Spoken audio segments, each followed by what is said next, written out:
Hello and welcome to the channel, and I am back.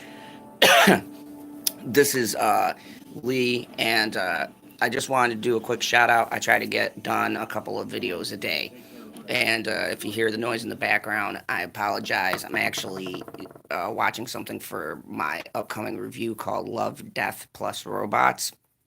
So I'll be bringing that to you guys, and I just wanted to say a quick thank you to everyone who has recently joined here on the channel.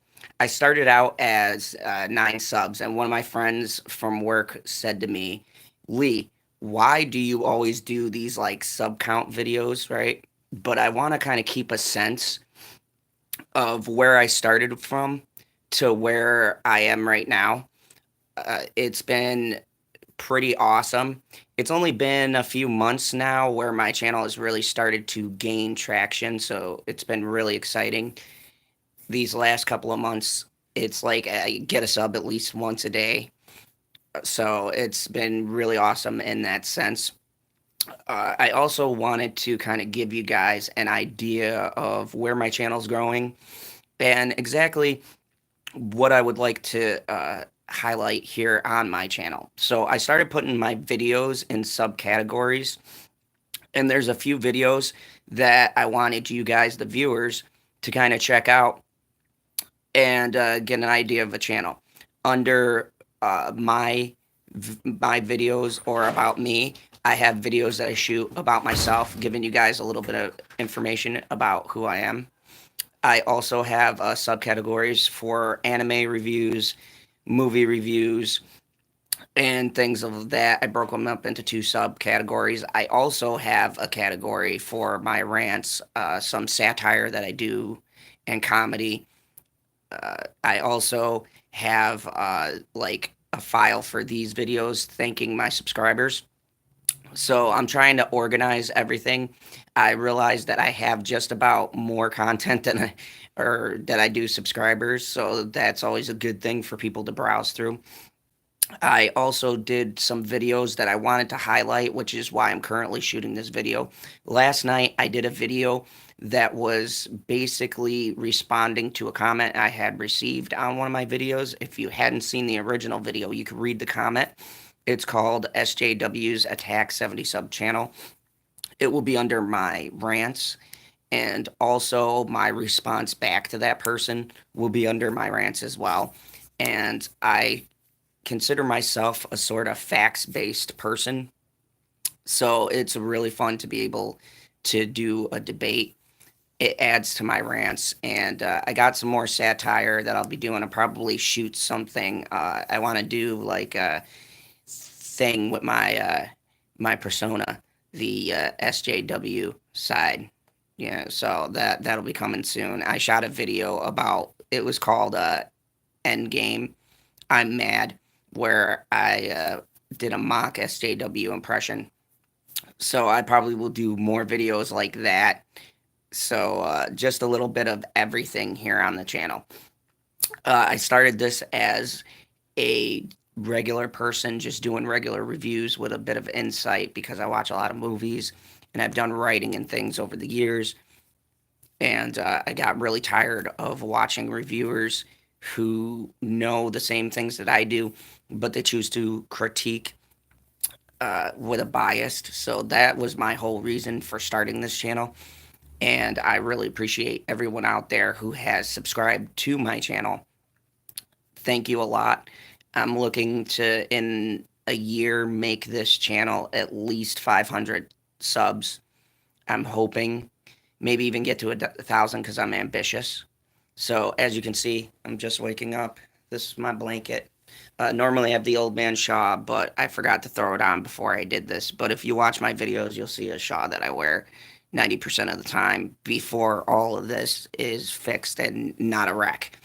So I really appreciate everyone who joins this channel, and I live stream all of my reviews and things like that because I like interacting with the people as opposed to posting an upload, which would probably be better quality. But and I shoot on my phone. Everyone says, well, the camera quality isn't that great, but it's just something about this started in my car. I call her Lucille. If anyone doesn't know where that comes from, I'm a huge fan of The Walking Dead. It's the name of Negan's baseball bat. So I named my car after that. I think that might be a little bit twisted. But anyways, I really enjoy doing what I do here, and I really enjoy everyone who has been supporting this channel.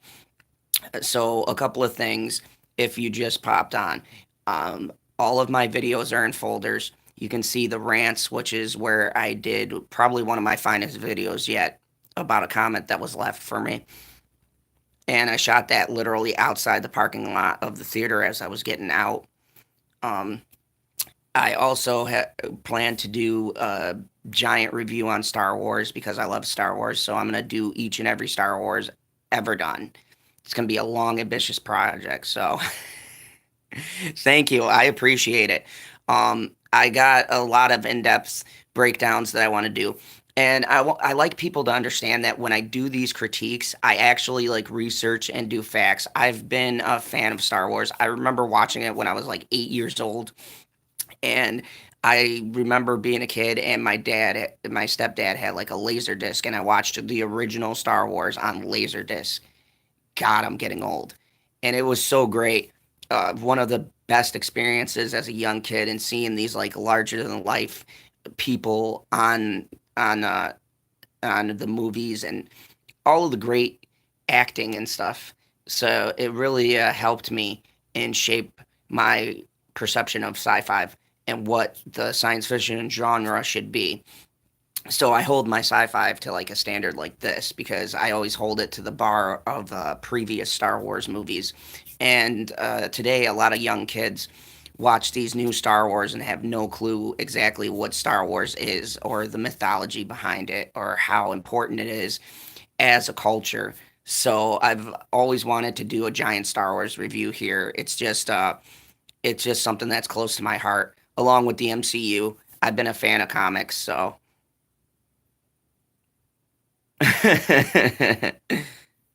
yeah, yeah. I bet I've been in Star Wars for years. I really love the everything about the film. So, and one of my favorite characters of the Star Wars saga would have to be Darth Vader. I mean, I know that's pretty much everyone's go-to, but I like Vader because of the fact that I always like the Jedi aspect.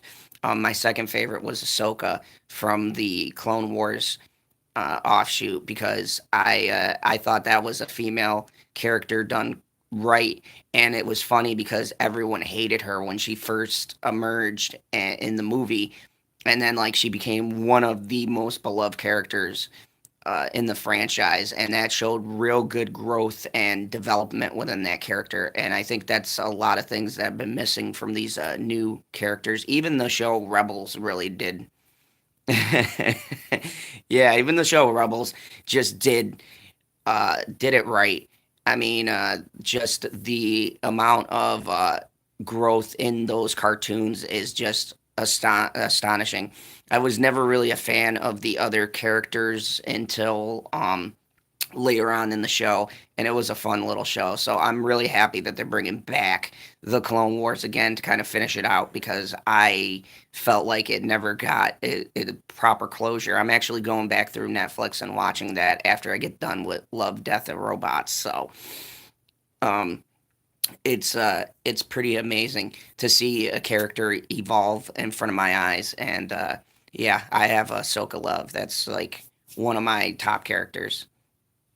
Yeah, I'll be posting it. I mean, I've just since I started this channel, I've gotten so busy because what I try to hit is satire, and then I do like a review on everyday news, and then I do a review on a movie or a show or an anime or something like that. So I try to do it like that every day and do 3 videos a day, which is between 2 jobs really hard to shoot.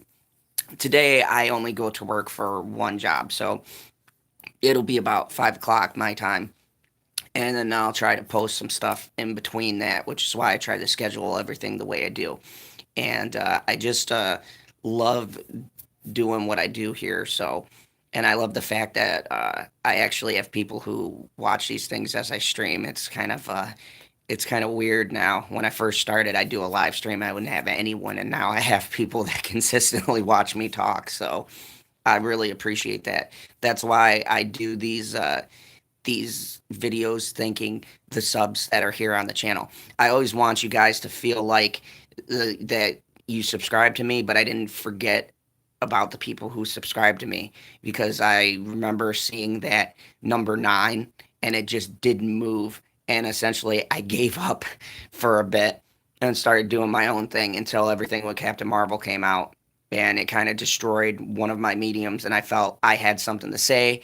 I needed to say it, not just about this, but I watch gamer videos and things like that, and about the gaming industry and all these different industries that I love being just bogged down by all this crap. And honestly, with this debate, I don't care one way or another. I just enjoy what I enjoy, and I hate to see it being destroyed. And I wanted to be on the platform with all these other like minded individuals that can talk and tell our view on what we find that bothers us about the stuff we grew up with. I mean, I was born in '84, and I literally have watched the evolution of the entertainment industry, and I do not like the direction or where it's going. Yeah, I hate the watered down. I remember being in the '90s, and in the 1990s, like everything felt so extreme, and everything felt like it was trending new ground. And then you always had this small minority, and I want to stress to everyone on the channel who watches these, it's a small minority who pushed these agendas even back in the day. In 1990, one of my favorite games was Mortal Kombat, and I remember when people came out because of the animations. And keep in mind, this is side scrolling, not even 3D that we have now. Side scrolling 2D fighter. But because of the animations, these nut jobs came out of the woodwork and claimed video games were affecting kids. And it's like, no, you don't even know basic psychology. People do things. PS1. I had every system. PS1, PS2. I think I stopped at PS3, and I had the original Xbox. I had Super Nintendo, Atari, regular Nintendo, Game Boy, Virtual Game Boy, all that jazz. And I just remember thinking, like, wow, this is actually a debate. And then it seems like we went from breaking out of those constraints to going back to this culture where they're making up these things that don't really exist or aren't issues until someone brings it up. And then it just annoyed me. So I had to come out and I had to say my piece about it and talk to people and see if maybe I'm crazy or if there's other like minded people who understand my perspective and where I'm coming from. And it's great because I watch a lot of geeks and gamers, and I remember watching these things on their channel where they were talking about, oh yeah, you're not making a dent, or you haven't actually made it until you've been attacked. And I said this on a video, and then the very next day, I got a comment and from an SJW who tracked down my Facebook and said some pretty nasty things. And I responded back, and they did their normal thing. They deleted the profile because I tried to look them up and deleted their messaging or all the messages they had posted to me. So then another person came on and they commented on that video, um, which was SJW's Attack 70 sub channel. They left a long comment, and I purposely left it on my board so that people who are sub to my channel can read it and then for themselves deconstruct the comment, because I just don't want to be like, oh, I'm just saying this person said it. I like proof. So yeah, and when I made my next video last night, which was called comment that I have to respond to or something like that, I systematically destroyed their argument point by point. I actually was at my job and I took some notes down for what the person said, and I looked some things up and then took my own notes and just shot off the hip. And I felt it was one of my best videos that I've done because it felt really personal. And After I got done with that, it was very refreshing. And I really wanted to thank the people on this channel today because it was like I got someone who commented right away and said that was a powerful video. And I don't know what it was about that comment, but I wasn't really going for any kind of chord. When someone argues with me, I just like say what I have to say, and then you know that's pretty much it. I don't really want to like give too much more energy towards it. It's like you said something, I responded, and as far as I'm concerned, the matter's over with unless you want to keep it going, which the person hasn't responded to yet. So I'm going to assume that I won't get a comment back. And if I do, then I'll respond back in kind because I mean that's who I am. I don't run from a discussion, and I don't have to be rude or curse or get indignant to make my point. I can talk intelligent, and that's what these SJWs can't do. They can't. No, I would never bow down. I stated in my video, I don't pander to the minority. I have now, I believe, last time I checked, like 80 something, and uh, I am here for all 88 people on this channel. I'm here for the people who come to see good content. I'm not here for a small minority who will never look at these videos. I don't care about what they have to say. If you want to hate me, then hate me. Uh, but my whole thing is if you would like to debate, you should bring facts and logic. You shouldn't just debate and throw things out just to throw them out. It's ridiculous. I don't understand how people can do not a nonsensical argument like yeah, they take things very personally, and I don't understand why. I mean, this whole thing started because of my video about Captain Marvel, and it's kind of funny because the video was pretty fair for how I truly felt. Like, if I really wanted to be as biased as I thought I should be, I could have destroyed the video just based on what Brie Larson said. But I even said in my videos, I went with an objective view and I looked at the movie as a movie. I took essentially some of the people out of it and their opinions and just rated it based on a film. And as a film, like I said, it's average. It's okay. I mean, it's not bad, but it's just not very good. And that's what I've highlighted several times. I mean, I never once like these SJWs like said one thing and then made a video and go, "Oh, but it was great and I loved it." No, I don't like the movie. I don't like it now. I don't like it then. Watching it a second time was torture. And I went because a coworker wanted to see why I was ranted so much, and he came out saying, "Yeah, it was okay." I mean, everyone I talk to, I work at a theater. And I love how people argue this. I work at a theater. I talk to people. I know what people are saying, and everyone I've talked to, they've said it's all right. And the people who are over the moon about this movie said that it was uh, it was good because of yada yada yada, but they never mentioned the character, and that really frustrates me because how is your movie named Captain Marvel, but people don't seem to like the main character or they find them okay, but yet they like other things about the movie. To me, that shows how weak your character is. And not just me, but several YouTubers have covered it. This character is just horrible to begin with. Why, if you want to go the feminist route, why you would adapt this character makes no particular sense. I mean, Squirrel Girl was more interesting, and her power was to control squirrels. I would find that more entertaining than.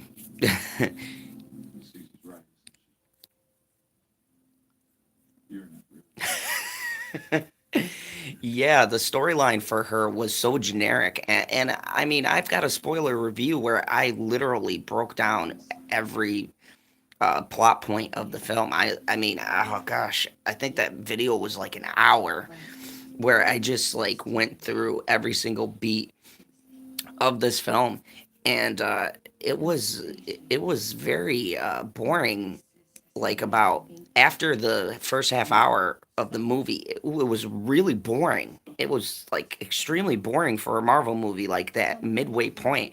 And it's like, God, this was the hype. Like this was the hype train that you guys were rolling with. And the fact that Disney felt the need to push this movie so hard boggles my mind. Like the new Aladdin, I think that movie needs more help than this one does.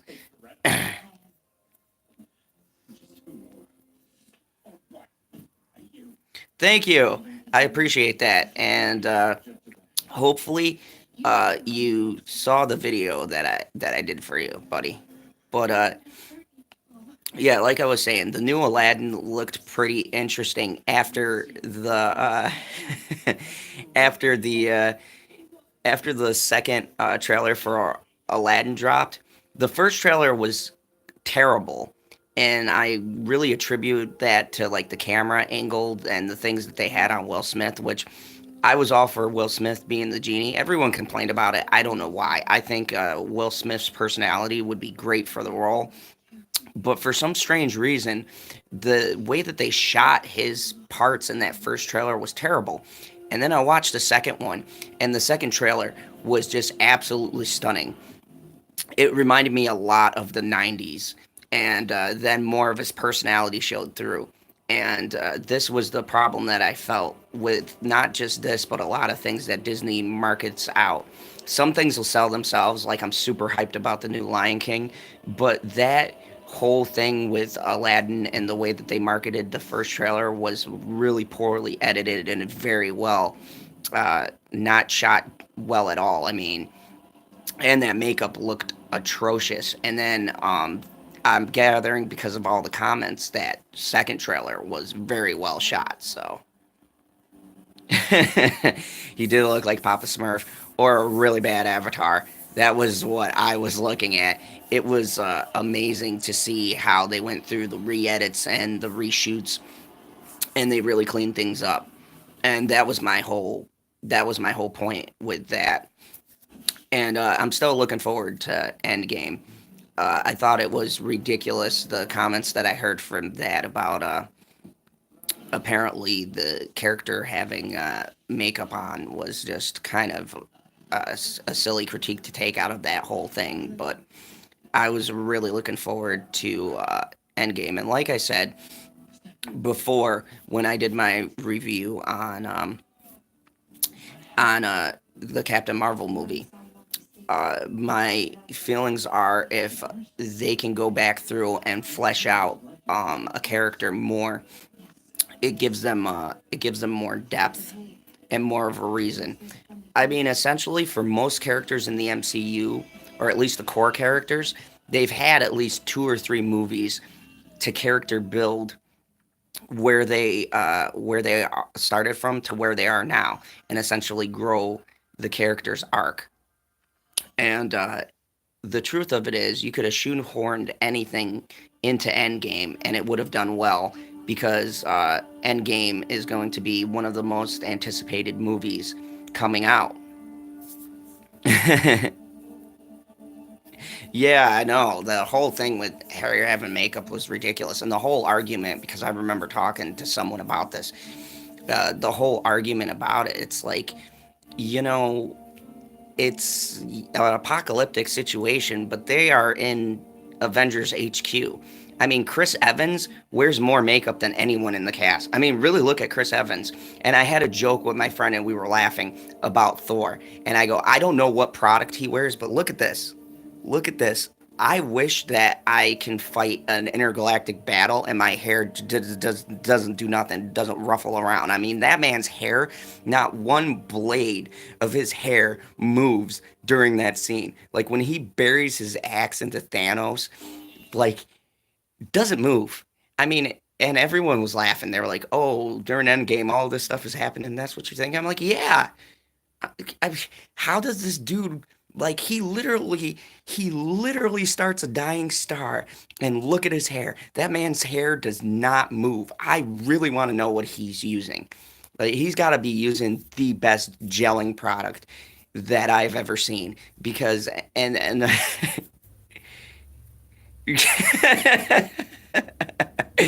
I know, right? He's an immortal god. I don't know if that really plays into why his hair doesn't move. There's got to be some kind of a thing with the Asgardians. But I mean, when you look at Loki and Tom Hiddleston and his character, I've seen him looking pretty rough and looking a mess during certain scenes, like in Avengers 1 when he gets thrown around by Hulk. First off, one of the funniest things I've ever seen. And two, uh, the fact that he looks kind of like messed up towards the end of that. And like Thor Ragnarok, when Thor gets like beat down by Hulk, he looks all right. He looks okay. I mean, for someone who got smashed around a bit, it is just hilarious to see the contrast there. So the fact that people are mad about Brie Larson having makeup on, I think that's like the least. Yeah, I think that's the least amount of concern that you should have in this movie. But it's just the state of things, and yeah, I love the fact that people find really goofy things to pick at, and that's why I threw in my goofy comments about the hair because I guess as a male, I'm like, yo, how does this dude do it? I like literally went on the internet and tried to find like I looked up Chris Hemsworth. I like what product is he using? I mean, same thing with Chris Evans, man. Those dudes, they have some extremely good makeup team. I mean, I'd have to go back through and watch every movie, but I can't remember seeing Captain America looking really bad. Even during Civil War, that big battle scene with him and Stark, he still looks like wow, like all right, he's like a little scratched up or whatever, but that hair man ain't moving. Even when he's got that mask on, like I don't understand. And Captain America is my favorite character. So I mean, just a little side tangent. It's it's pretty amazing. But yeah, so that was my whole reason for starting the channel and talking to you guys is the fact that I love response and I love feedback about these different things. And I love shooting on my phone because it gives me a sense of nostalgia. I do shoot on my laptop. I shoot on a tablet when I'm at my martial arts school, so that way it's a little bit less jarring. But I don't know. There's something about this phone. It's all cracked or whatever, but I still like the way I still have like a personal feel to it. And I also remember from Geeks and Gamers them saying, whatever you have, Jeremy says, if you're passionate and you have something to say, shoot on whatever you have. Get it out there, let people know. Thanks. I'm glad. I was getting nervous with these videos because I play my videos back to kind of gauge where I can fix things. I play them back to gauge where I can make better talking points. I believe that some of the best YouTubers I've seen, even before the intros and stuff, I feel like that they've shot videos and they've watched themselves, and it's a good way for you to improve from where you start here to where you start there. And I always joke with a couple of coworkers that if I get like really big, because they're into computering and networking, I'll get something professional, but I'm gonna wait till I get monetized to do that. So, um, in the meantime, I'm also going to do a couple of things with requesting videos. I've done, if you look through my things, my reviews, I've done some specific video shout outs to people. I like doing reviews on everything. I can go back as far as the 70s and the 80s and in movies. The older ones are a little bit hard to get my hands on. So anyone who like me to do critiques on films, I always tell them leave it in the comments below, and as soon as I can, like in between shooting all this other random stuff, I go back, I watch the movie again, and I like really watch it, and then I take notes down and I give you guys my critique on what I think of the film. I would like to do like a throwback Wednesday where I do older movies. I did one for Die Hard, and all my content I want to make interactive. Even if I get 1,000 subs, I know it'd be ridiculous trying to comb through everyone's requests, but I'm gonna still do things for the fans because you people are the reason why we're famous. Yeah, I know. I've been taking my time. It's uh, a really long process. It's a long uphill battle, and it brings me to my point of when I started martial arts. When you first start off, and I tell my kids this, you start off learning the basics, and from every basic kick or combination comes a more advanced kick. But you can't become a black belt and learn more advanced stuff until you learn the basic technique behind that advanced kick. So if you like a front kick, you can do a jump front kick. You could do a 360. You could do a bunch of different things, but you got to learn how to do the front kick first, and then you got to kind of grow from there. And that's how I've been taking my channel. It took me 3 years to be able to be a chief instructor of my school. Well, it took me a year to get the title. It took me 2 years to sort of hone my teaching style. And here in the third year, I'm trying to become a part owner of my school. So it's been a long process and it's been like years in between. And I started instructing about 31 and I'm 33 now. So it's been a long process. And I've been doing martial arts since I was 8, uh, but that was my own skill. So now growing and learning how to teach better and better is a process within itself. And I think of it like my channel. I started with 9, and now I've got I'm in the 80s, and once I reach 100, I'll be really happy with that. But I'm gonna just keep on taking it slow and doing doing chats and streams and talking with the community and reaching out to other people.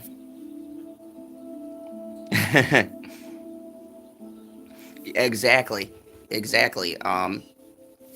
Geeks and Gamers and all these other stations. Odin, Anna, that Star Wars girl, really love that channel, and she got started with just a passionate rant about the problems with the new Star Wars movie, and it blew up. I mean, they're pretty inspiring tales, and it shows that if you are a good person, if you have a logical thing to say, people will respond and that they will love you. Even having that person that you saw in the chat who blatantly comment, that was the person, by the way, whose comments that I rebutted to. They're still they're still coming to the channel. So I even take the people who are the retractors because you have to have diversity. I don't like to be one sided. I don't want people to see this as a one sided endeavor. I don't want people to see this as a one sided take or just my view. I want to hear opinions, even if they're negative. I want to hear what people have to say because that's what the other side of the fence is doing. They are silencing voices on major platforms because they don't like what people have to say. And that's part of debating. I mean, that's part of having a good, healthy discussion. You just can't have your view because then it's not a debate. It's almost a tyrant. It's almost like tyrannical.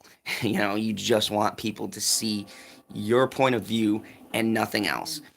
Um, it's I'm a big history buff, and you know what? The worst people in history have used that point of view to hold down another group. And it's weird that it's happening now, especially here in the U.S. It's kind of scary.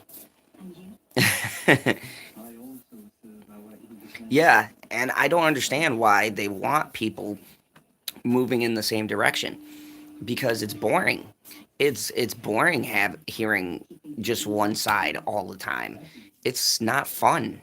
I mean, sure, you can have great debates about your point of view in different aspects that someone might like, or but at the end of the day, if everyone shares the same opinion, then it's just boring, and I don't get why uh, these people want to live in that kind of world. I mean, to me, it's just like nonsensical, and I like the diversity. I mean, it's kind of funny. I think on this channel so far, I've only gotten one dislike. I'm gonna say it's from my fan, and you know,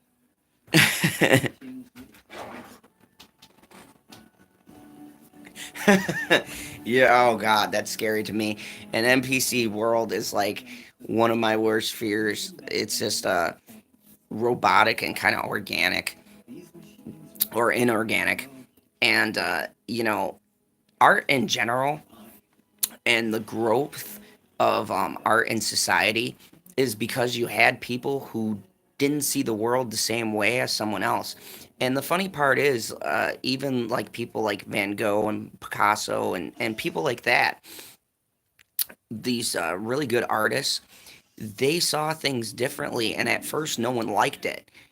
Look at back in the day with the famous painters, no one brought their stuff when they were alive. And then for some strange reason, after they passed away, their art just boomed and people loved it.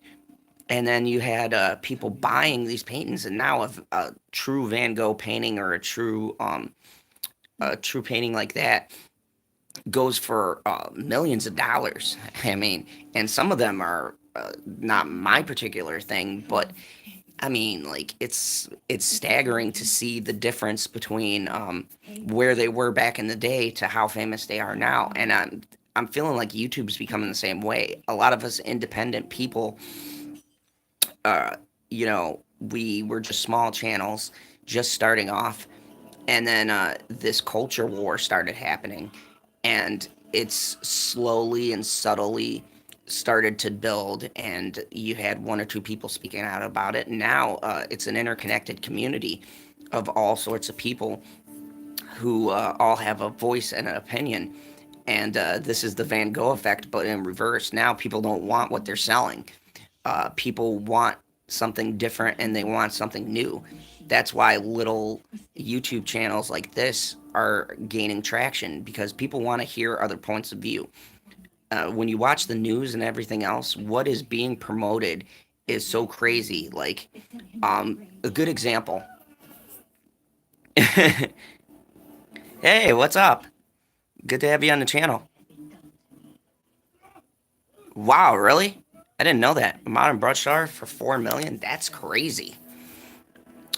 Yeah, I mean, I've gone to the museums, the art museums and things a lot. I lived in New York, and I've gone to all of the stuff there. I grew up in New York, and it's crazy to see the things that people didn't value back then, and they're not astronomically expensive now.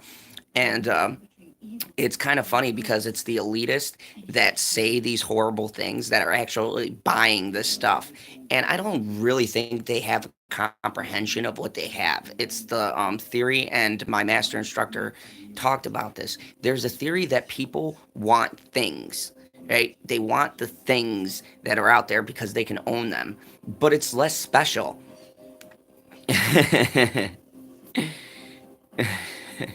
Yeah, I mean, yeah, welcome.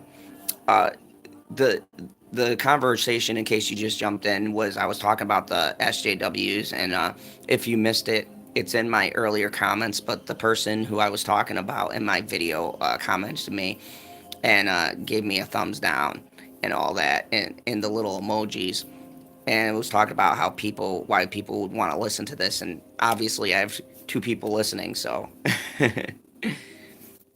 so yeah, it's pretty crazy to see how these SJWs, how they want all these things, but they don't understand them, and they don't understand why we like them, why we're so passionate about them. And it's a kind of an effect, like they want to own it, and then they're like, oh well, I have it now, what do I do with it? That's what I feel like the entertainment industry has become. I watched this great movie, and I did a review on it called 5 Feet Apart. And I know what people were be thinking, like, oh, it's a romantic movie, and I'm a hopeless romantic, but I went and saw this movie, and it's got to be one of the most well shot, beautiful movies that I've seen. So I went on the very fair and unbiased, truly trend setting site, Rotten Tomatoes. I went on there because they are so fair in their critiques and breakdowns. I mean, just they never change their website or compromise themselves to pander to people. So I go on there every chance I get. And oh God, I can't even say that with a straight face. So I went on there and I saw something amazing. I get, so they were saying that when we're reviewing on their site that people are review bombing. But here's the hole in that debate. If we're review bombing, then why is there such a gap in every single new movie that's come out in 2018 and 2019? I mean, really look at the comparisons, and I dare say every new film that's come out, there has been a wide, and I don't mean a small, I mean a gaping gap between what the critics are saying and what film goers are saying. And the show media has been so ridiculous in their reviews, so generic. And the sad part is, I know these people critique like I do, and I can't for the life of me understand how they can put away what's in us, what's inside us, like that ability to feel emotionally to a movie just to get paid. It's really sad. Nowadays, they've been putting the paycheck before the actual reviewing. They've been being brought and sold, and it really cheapens what a review was originally supposed to be. Reviewers were supposed to be bipartisan. They're supposed to have no stake personally or financially in their review. They get paid to go and tell us about a movie from facts, from things about the movie, not from your stance on the movie personally. And so I looked at the review and the critics gave it like a 42 or something like that. It was rotten. And then I looked over at the yeah, normally I don't either, but I like the concept of it, and I like the author who did the movie because it was based on a book. I like the Notebook, and the author who did that, and he did Fault in Our Stars, also did this movie. So I did it, and the person who made the film, the thing that appealed to me, they had something because I got a special pass for a fan pass, and he came on at the end and he talks about the film, and I could see in his voice the way that he talks about the movie. I could see how passionate he was about the film and how dedicated he was to bringing this film to life. And I gravitate towards that because passion equals a good product. And everyone involved was passionate. I believe the girl Helly Steinfeld. I can't ever say her last name, but she's amazing. And I could see through her acting the passion that she had. And I can't help but to compare this to Brie Larson because it's been a fun template for other female actresses because she's supposed to be like the next greatest thing. And in that movie, there is more emotional range from this girl who has a challenging set of things she has to do in this film compared to Brie. Brie just has to do the superhero role and sell us on some kind of emotional depth to the character. This girl is dying. She is dying from a horrible disease. And not only is she dying, but she has to sell Falling in Love. And it's in the span of 3 months. So you have to sell a short romance, the fact that you're going to die, and you have to be controlling and have tragedy happen to you and sell all these things that make it work. It's a lot of moving parts, and she switches seamlessly from like happy to sad to OCD to back to happy. And the way I describe it, it sounds schizophrenic, but her acting just up each and every beat clicks in the film. And I'm watching this and I'm going, this girl is got to be younger than Brie Larson, and she is so talented. Like, she's got such a range and depth to her performance. And this is a movie that the critics gave a 52%, while the audience gave it almost a 90%. And that's the split again. It's just like Black Panther. I like Black Panther villain, but I didn't like the movie. Thought it was way overhyped for being a standard film. And as I said in my review, my problem with the main character was he already got an arc in Civil War, so we really didn't need a separate movie to flesh him out. They did a good enough job in Civil War, but it was the same difference there. Even those actors, even the guy who plays T'Challa, every single actor in the MCU has depth of some kind and emotional range. And it's been my problem and always been my problem with Brie Larson. And the sad part is most people don't know. Most people don't know. Brie Larson did a phenomenal movie. I'll give her credit. She did a phenomenal movie called Room, and it was amazing. It was truly Oscar worthy acting. It was good. She was good. She had good chemistry with the person locked in this room with her, and it's essentially shot in just one place. And I'm like, where's that, Brie? Like, where's that depth that you had to win an Oscar? She's got a very cavalier, like, Marvel is so lucky to have me attitude, and it's like, woman, you're with Robert Downey Jr. Do you even know who you're acting next to? I mean, I'm a huge fan of Robert Downey Jr. The man's a legend. You are acting near legends in the film industry, okay? And you come in with this snarky attitude and you won Oscar and you think that you're it. I mean, Robert Downey Jr. has had Oscar nods. I can't even remember how many, honestly. I'd have to look it up. And I know he's won an Oscar for Boys Don't Cry, I believe was the film. And I mean, this man is a consummate actor and he started the MCU. Iron Man started the MCU. And then, Brie comes in and she could have brought that caliber. And the biggest thing that makes me upset was Emily Blunt and Charlize Theron were both considered for the role, and both of them are accomplished in their own right.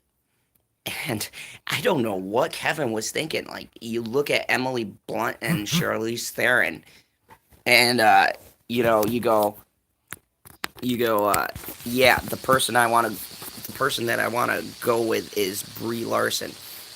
And I'm sorry for jarring the camera, but my phone dies, so.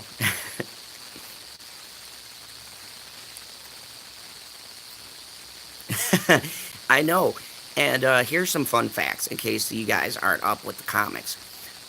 Captain Marvel, this one that they made, Carol Danvers, is not canon. Okay? She's not canon. This iteration of Captain Marvel is actually Miss Marvel. And it really, as someone who reads the comics, really upsets me because this Captain Marvel is the lowest selling MC or Marvel comic in existence. I mean, I'm not spitballing here. You can look it up. I mean, this series has literally been rebooted 9 times, and it's because the SJWs have their claws in the comic book industry, and this is the character that they pushed to push their narrative. And Carol Danvers doesn't sell because in the comics she's not interesting at all. She's a very flat character. And I always joke, but it's hilarious. So in the reboot, yeah, I actually, for giggles, went to my comic book store because I won't ever purchase it, but I read it off the rack because I have friends in the comic book world, and I was reading it, and there's a character who's her villain called Nuclear Man. I swear to God, you can't make this stuff up. Nuclear Man is the villain. Yeah. Yeah, good point. Um and I did that comparison in my video. You take Alita and you take Carol Danvers and really look at the arc. Like people say, oh, Battle Angel Alita, I didn't look at the reviewers. They don't attack the character; they attack the story. And they say that I don't get it. And it's like, dude, you were the guys who reviewed Blade Runner. Okay, Blade Runner is a hard story to follow. That's a very intricate story to follow, and they gave that glowing reviews. And personally, I think Blade Runner 2049 was okay. I'm a fan of the original. I have very mixed feelings about it, but for what it was, I don't think it was bad. Jared Leto was amazing, but they sat there and basically, kissed up to that film, and it's like you can comprehend the themes and the parallels in Blade Runner, but you don't understand Alita, which is pretty simplistic in its setup. Okay, it's not hard to get. You get the feel in the first 5 minutes of the movie. Yeah, Cloud Atlas I thought was an amazing movie, and I was digging the parallels and how each story was interconnected, and then it all comes together beautifully. And yet it's so hard. It's panned so bad, And I really think that Tom Hanks did an amazing, stellar job in that movie. And it's one of those things. Like I don't understand what their choices are for these films. Like when you look at the arc with Alita, for a CGI character, I don't think people realize how hard it is to render expression through CGI. It's one of the hardest forms in media to show good detail. What suffered was Michael Bay's Transformers, because while the actors were decent in it, the robots suffer because he didn't render them very well. And then look at Bumblebee. That dude's background was CGI, so Bumblebee's expressions are almost flawless, and the way that he connects with the real on-screen people was brilliant, and that's why a lot of people like Bumblebee. And Alita is the same way.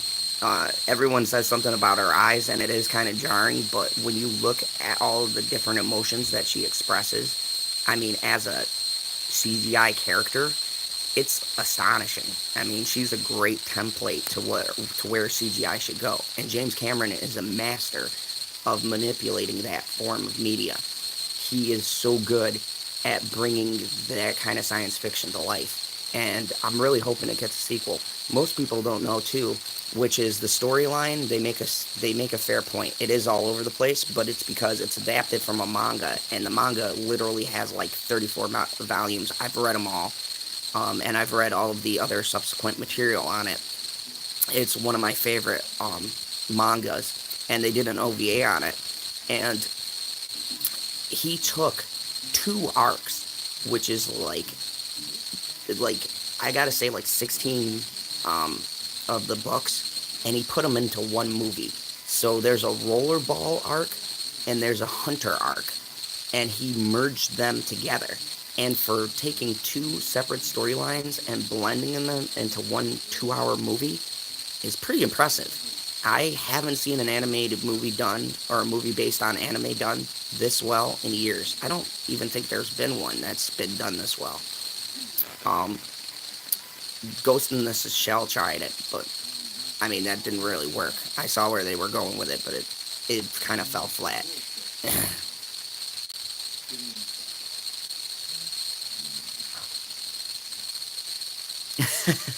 Yeah, I really loved her. And okay, let's look at the two films. Um, Marvel does a Captain Marvel challenge, and they essentially take underprivileged little girls to see a movie, which God knows who wanted to see that movie. So they have to suffer for 2 hours. These poor girls. They take them to see a film. They want the common people to pay for it, which Bree's handbag you see in the interviews could pay for one ticket or one set of her challenges. And they call this a big win. And the funny part about it, which Bree said herself, the sales went towards the box office. No, they don't go to giving these girls a new home, or getting them off the streets, or providing them with the services that they need to make their lives better.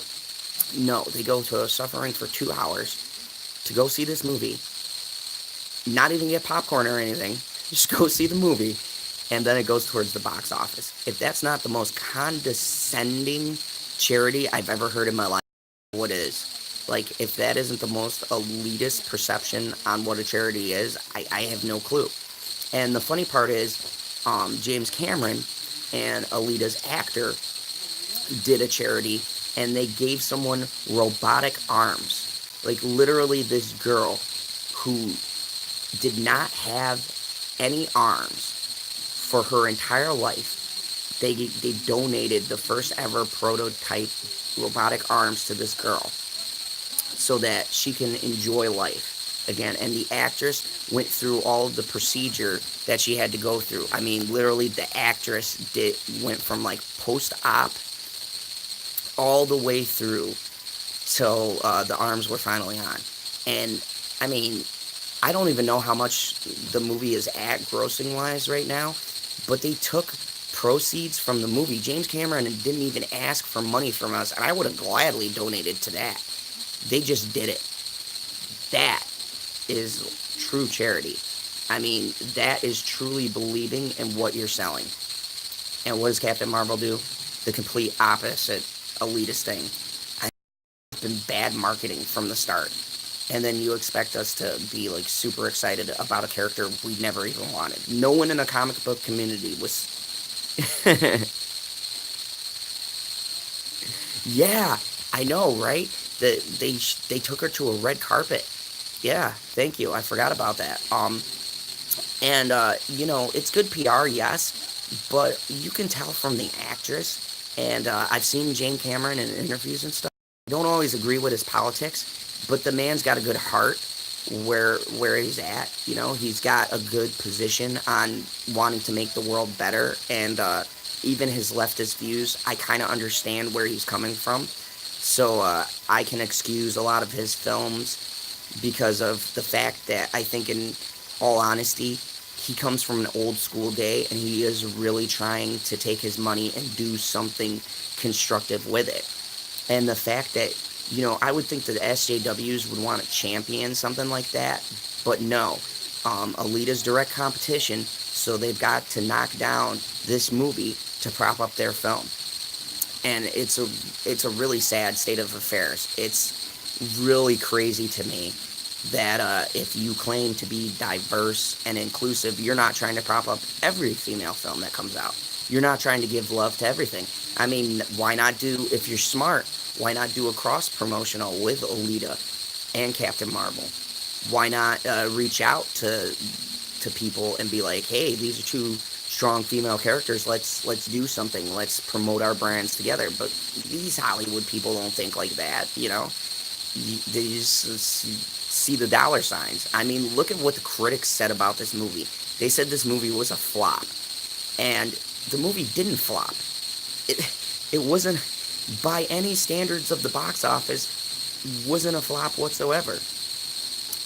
The movie didn't do well domestically because people don't follow Japanese animation. It's not a niche audience, or I mean, it is a niche audience. It's not a general audience movie. So word of mouth is key. But I mean, the foreign gross, it got an extension in China. In China, do you know how many times China extends a movie? Not very much. I can't actually think of a movie in the Chinese box office where they gave it a extension because so many people turn out to see this movie. They very rarely extend American products over there because their audience is very niche. But this character is beloved in the Asian market.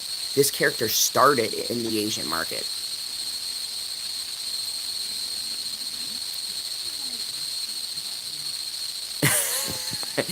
From what I heard, yeah, I know China is anti-SJW, and I teach Korean martial arts, but the Asian culture is generally the same, and their viewpoint is not the same as our viewpoint as far as that goes. So, coming with the politics, they don't want that in their movies, and they speak loudly with their wallets about that. And I don't know what the numbers are going to look like after this weekend. I'm going to look it up on Monday.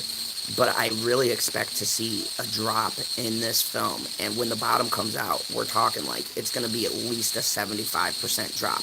Two reasons. And not for the reasons that most people would think. One is that everyone has gone to see this film in the first 2 weekends of the film. That's how Marvel movies work. And two, your repeat viewership comes from MCU fans, and a good majority of MCU fans won't see this movie again just because it's average. I mean, I know some MCU fans who have seen it and they didn't like it. So they're not going to repeat view this movie like other MCU films. So I have a feeling that the bottom is going to come out, and it's going to come out hard on this film. The typical drop is 40% is a good drop, means your movie has legs. I'm putting it in like 70 to 75% drop rate is what this movie is going to do. Or maybe even the high 60s, but it's going to be a substantial drop in the box office because I don't think this movie has legs. And it doesn't have legs because Disney took the legs out from under it when they released anyway the opening weekend sales. Yeah, my phone mic, when I hook it into my charger, it gets really wonky. So I'm sorry about that. But anyways, I was gonna bring this to a close because it's been an interesting discussion. But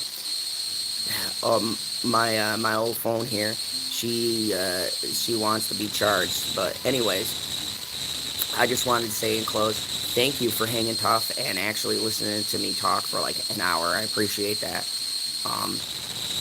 And I want to say thank you to everyone on this channel. I love all of you guys. I love the fact that all of you are watching my videos and caring about what I have to say. And I'm going to keep on putting these out. And later on today, I am going to do a funny satire video. And then I'm going to do a actual review. And probably won't be on this because I've been sitting here missing a couple of episodes. But I'm going to see what on the back burner and review that. So thank you very much. You know, just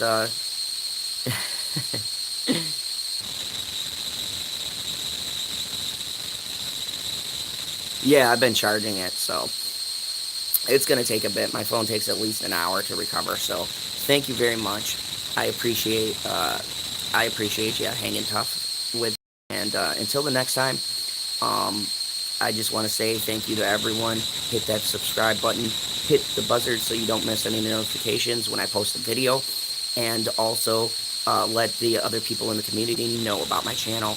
And yeah, I'm going to keep on putting out content for you guys. So until next time, as always, me and my generic favorite character, as my friend on the chat put earlier, Goose the Cat, will see you at the movie.